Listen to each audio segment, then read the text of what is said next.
പട്ടാളത്തിന്റെ പരിശീലനത്തിനിടയിൽ captain അബദ്ധത്തിൽ ഒരു കിണറ്റിൽ വീണു. അദ്ദേഹത്തിന്റെ സൈനികർ ഉടൻ തന്നെ ഒരു കയറ് കിണറ്റിലേക്ക് എറിഞ്ഞ് ക്യാപ്റ്റനെ പുറത്തെടുക്കാൻ ശ്രമിച്ചു. ഏറെ പ്രയാസത്തോടെ അവർ ക്യാപ്റ്റനെ കിണറ്റിന്റെ അരികിലേക്ക് എത്തിച്ചു. പക്ഷെ ക്യാപ്റ്റൻ കിണറിന്റെ അരികിൽ എത്തിയ നിമിഷം സൈനികർ എല്ലാവരും ഒരുമിച്ച് കയറുവിട്ട് അദ്ദേഹത്തെ സല്യൂട്ട് ചെയ്തു. അതോടെ ക്യാപ്റ്റൻ വീണ്ടും കിണറ്റിലേക്ക് വീണു. ഇതേ സംഭവം വീണ്ടും വീണ്ടും ആവർത്തിച്ചു. ഓരോ തവണയും ക്യാപ്റ്റൻ അരികിലെത്തുമ്പോൾ സൈനികർ സല്യൂട്ട് ചെയ്യാൻ കയറുവിടുകയും ക്യാപ്റ്റൻ വീണ്ടും കിണറ്റിലേക്ക് വീഴുകയും ചെയ്തുകൊണ്ടേയിരുന്നു.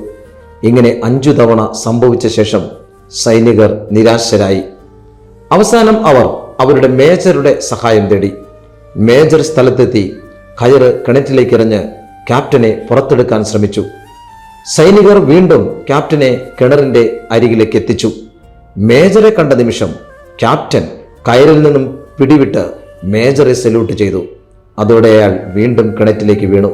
പലപ്പോഴും അധികാരത്തിൻ്റെയും പദവിക്രമത്തിൻ്റെയും പേരിൽ നാം പ്രോട്ടോക്കോളുകൾ കർശനമായി പാലിക്കുമ്പോൾ അതിൻ്റെ യഥാർത്ഥ ലക്ഷ്യം നമ്മൾ മറന്നുപോകുന്നു.